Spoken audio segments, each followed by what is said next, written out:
As she parked her Corolla, looking up at the old weathered house looming above her, Madeline wondered if she should have taken up her friend's offer to smudge it with sage. The two-story construction had been a lucky find, scouring HUD listings, at least according to her husband. She had let him be in charge of house hunting while she had been busy in Minnesota helping her sister. She had been having trouble taking care of her family while her own husband had been in the hospital. But now that he was able to help again, Madeline wasn't worried for them anymore. 2 months and 2 state lines later, here she was at what was going to be her home and goodness, should she have been involved. The price had been right, and per the inspections the house was safe, but everything about it felt worn and rough.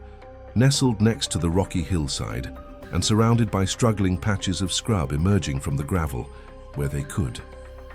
She trusted Travis, but she definitely should have been there. At least everything was already moved in.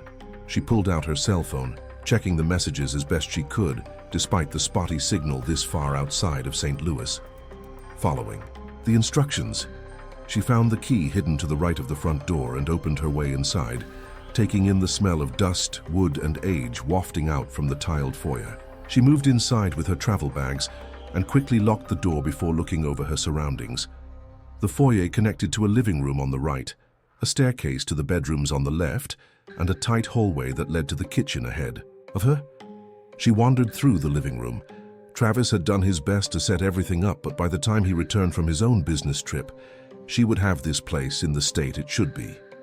Kitchen remodeling. A knock on the door broke her out of her trance, making her jump. Who on earth would be knocking on the door of a formerly abandoned country house half an hour away from the closest big city? She looked out a window to investigate, spotting a lanky young man with a loaded hiking backpack. She moved to the front door, making sure the chain was on before cracking it open. "Hello?" she asked. "Oh, hi, Mum," said the young man. "I'm Jason Foster. I spoke to your husband a few weeks back about doing some research on his property." He brought up his cell phone, showing a picture of him standing next to her husband. "Mr. Delin said it would be okay, but I wanted to check with you as well." She undid the chain, opening the door wider. This dorky little college kid looked like a strong breeze would blow him away. "What kind of research?" "Oh, I'm studying a local species of tritons," he said, plopping down his backpack and shuffling through it. "Newts. There appears to be a species on your property, and those surrounding that has not been discovered, or at least not fully researched. You and Mr. Delin are the first owners I've been able to track down. I promise I won't get in the way. I'll just be down by the streams that flow through the hills." He unearthed some pictures, hoisting them up to reveal shots of grey, slimy amphibians as lanky as he was. She had thought newts to be colourful creatures, but these looked drab and lifeless, the only distinct break from the grey being 2 giant black spots that must be their eyes. They reminded her of deep-sea creatures. She was going to have to deal with seeing these things as well. "Don't worry, I've only located them down by the streams," he said. "Is it okay if I continue my research? I haven't been able to get far. The specimens I find are just EFTs, little babies that keep dying. I think they're flowing from somewhere further upstream."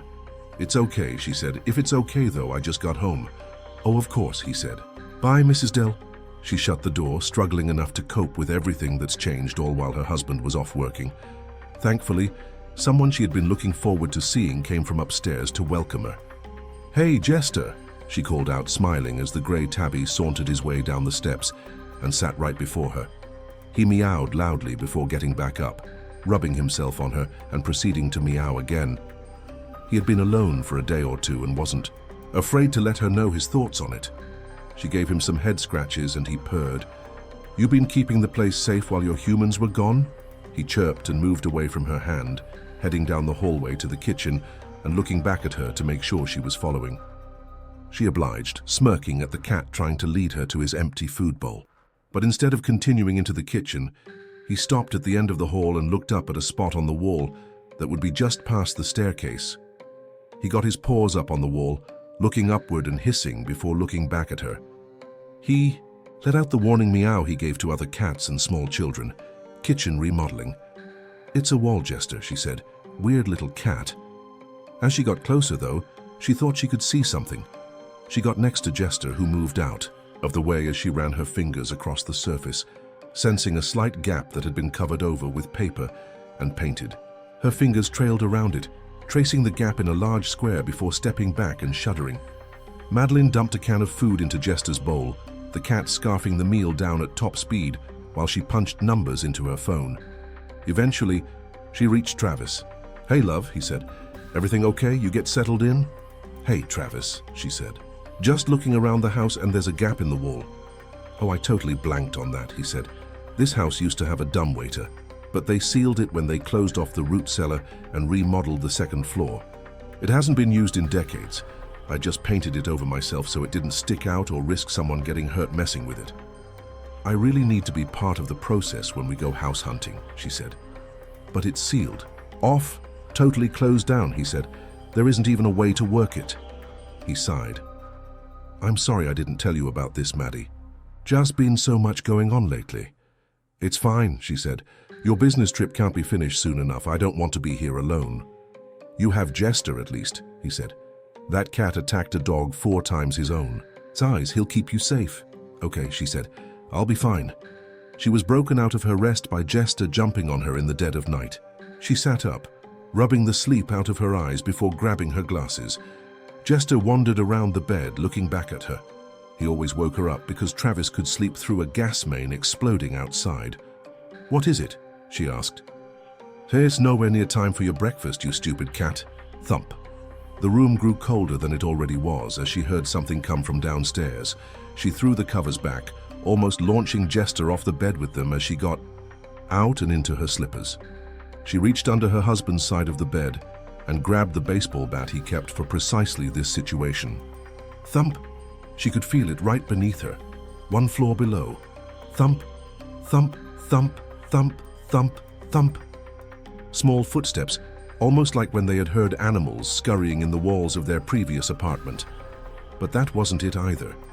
These were much bigger, yet they moved so quickly, so many rapid steps in quick succession. Was the burglar scuffling around, or was it a particularly large rat? Meanwhile, her mighty hunter was upstairs with her instead of taking care of the intruder. She made her way out of the bedroom, listening again as she heard more of the rapid footsteps. It was in the kitchen now, stamping about near the cabinets. She gulped, checking for her phone before realizing she had left it downstairs in the corner of the living room she was turning into her workspace. Even if she had her phone, she'd be lucky if the police got here in time. She moved down the staircase, choosing each step and putting as little pressure on the center as she could to avoid any creaks or groans. As she got lower, she saw into the foyer, the front door wide open with a breeze blowing in from the pitch blackness. She could feel her hair standing up as she moved into the room, her valiant companion hot on her heels and puffed up like a furry feather duster. He stopped at the beginning of the hallway to the kitchen, arcing back and hissing as she looked straight ahead and turned on the light. Nothing. Nothing in the kitchen.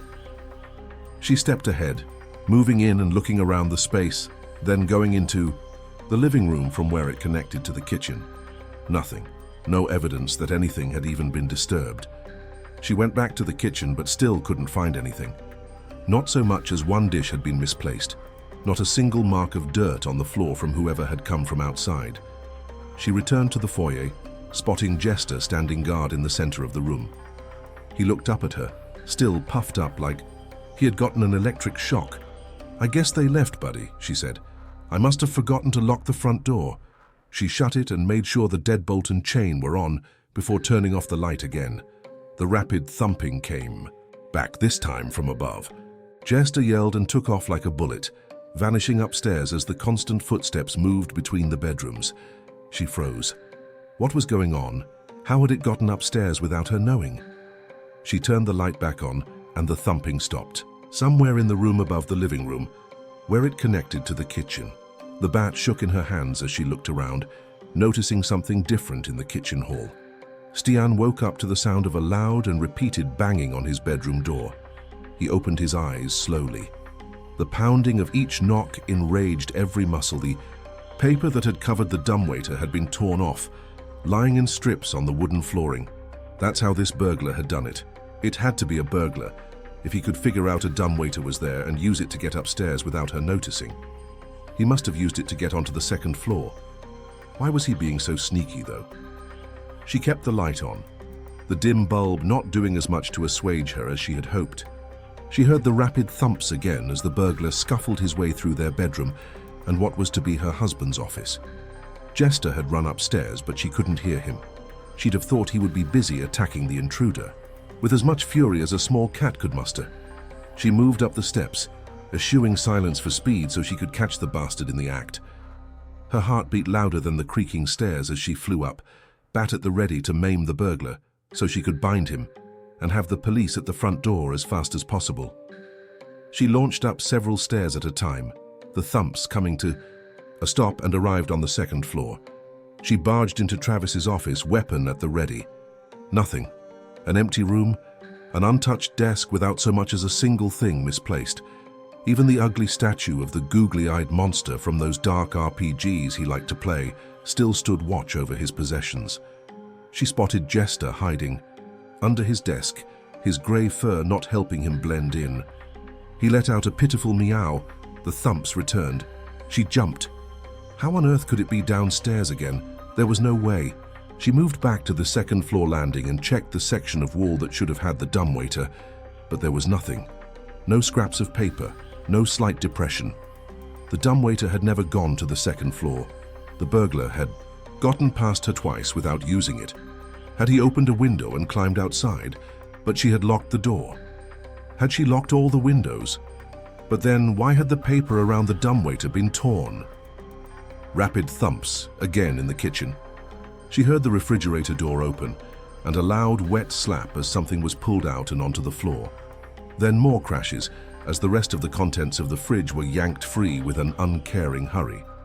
She still trembled, but after being led up and down these stairs, the thought of slamming the bat into some vagrant grew more and more appealing. She rushed down the stairs, made the turn into the kitchen hallway so fast she nearly slipped and sailed past the dumbwaiter, bat ready, to nothing but a mess of food on the floor, the fridge door swinging in the cold air. She froze. This couldn't be possible. It was just here. She had heard it making all that noise, yet it was nowhere to be seen. It hadn't opened any windows, had it? She moved over to the fridge, shutting it, and as she did, she felt a sickening squish under her hand. She looked at the handle of the fridge door. It was covered in a thick, viscous slime. She stepped back, her hand growing cold and almost tingly as she wiped off the slime on a kitchen towel. She could still move her fingers, but her entire hand felt numb, like she had fallen asleep on her arm. What was going on? What could even do this? She heard a creak at the front door and had to shake herself free of her trance, forcing her steps out back into the hallway to look into the foyer. The chain had been left on the door, but the deadbolt had been moved back. The door opened to the darkness yet again. The trembling came back, nothing making sense to her as she did her best to hold her bat in her hand that wasn't going numb. She re-entered the foyer yet again, but before she shut the door, she looked at it. The knob and the lock for the deadbolt now glistened with a layer of the same mucus that had been on the fridge door's handle. She pushed it shut in a dry area, racking her mind as she looked around. Then she noticed something in the living room. Nothing stood out of place, but a section that had previously been lit had been darkened. A shadow cast from the light of the foyer's bulb. She stepped to the threshold between the foyer and living room, looking at the shadow, feeling a bulge grow in her throat, gripping her bat as tightly as she could as she traced where the shadow was coming from. Whatever was blocking the light had to be on the ceiling. She forced herself to turn around. But before she had made it all the way, she saw the form that had blocked the light dart off, back down the hallway, accompanied by the rapid thumps as it crawled across the ceiling. Her heart sped up again as she tried to put the pieces together. Still nothing making sense. She moved back into the foyer and looked up at where it had been, a glistening trail of mucus that she would have completely missed had she not known to look for it, a thin sheen that would have dried out and vanished before morning. She followed the trail with her eyes back into the kitchen. She moved down the hallway, each step making her wish the nightmare would end and she'd wake up with Jester sitting on her chest, demanding his breakfast. She stepped into the kitchen, spotting no shadow on the other side of the room. She stopped, quieting herself as best she could, listening for something. Anything. In the silence, not even disturbed by the usual nightly chorus, she heard a frenetic breathing just to her right. She leaped out into the kitchen and screamed as she swung her bat at the corner of the ceiling, then yelped and darted back before she could follow through. A glistening 6-foot monstrosity glared back at her before darting across the room, its tiny legs moving so fast it was like its streamlined grey body was flowing past the light. She recovered enough to get to the living room entrance it had been going for, landing a hit on its back with the bat as it tried to clear the doorway.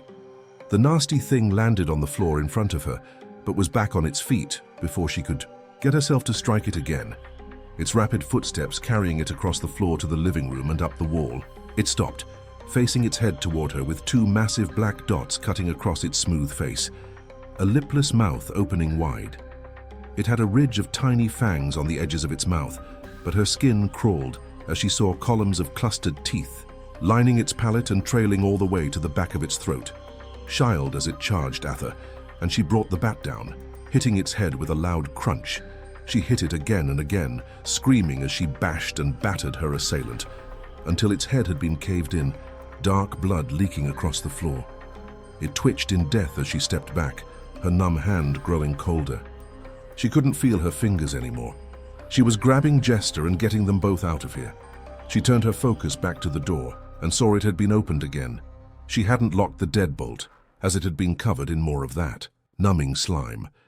Her eyes bulged as another one of those hideous things darted into the foyer from outside, the tail of a raccoon sticking out its mouth as the rest made its way down its gullet. It shot to the nearest wall and crawled up, followed by another one of the things from outside that went up across from the first. A third came in from the blackness as well, staying on the floor just long enough to push the door shut with its head. Madeline stepped back into the living room, holding the bat with one hand, as the other had completely become useless. The 3 things watched her, and as she stepped back, she saw the wooden section over the dumbwaiter pop open, creaking wide as another one of the nasty, slimy creatures shot out onto the wall. They hadn't come from outside trying to get to the dumbwaiter. They had already been inside. She let out one last scream as all 4 barreled toward her. As the sun made its way further up the horizon, Jason pondered the flow of water making its way out of the hillside. This stream had been particularly fruitful for his research, but still he was only finding efts of this species, Ophtriton and half-dead ones at that. The grey skin, the large eyes, this must be some sort of subterranean variety. Foster's Triton discovered by an up-and-coming student at UMSL. Maybe their school mascot would get a grey counterpart. If only he could get further upstream, but the water came from within the hillside. He'd need to figure out a way to access the caves within. That had to be their natural territory. He thought it over. Mrs. Dellen seemed wary of him, but maybe he could win her over. A surprising number of houses in Missouri were connected to caves underneath them that were once used for storage. Maybe she'd let him in so he could try there. It was that, or he'd have to break into one of the abandoned houses nearby and hope they had something. She had been home when he had arrived in the early morning. He had even seen an adorable grey tabby pawing at the window and had instantly wanted to pet it. He'd swing by, knock, and ask if she knew anything about the caves. Before he could get up, though, something new flowed out of the stream from within the mountain, something that made him jump back. A torn, ragged nightshirt, covered in viscous slime and stained with blood.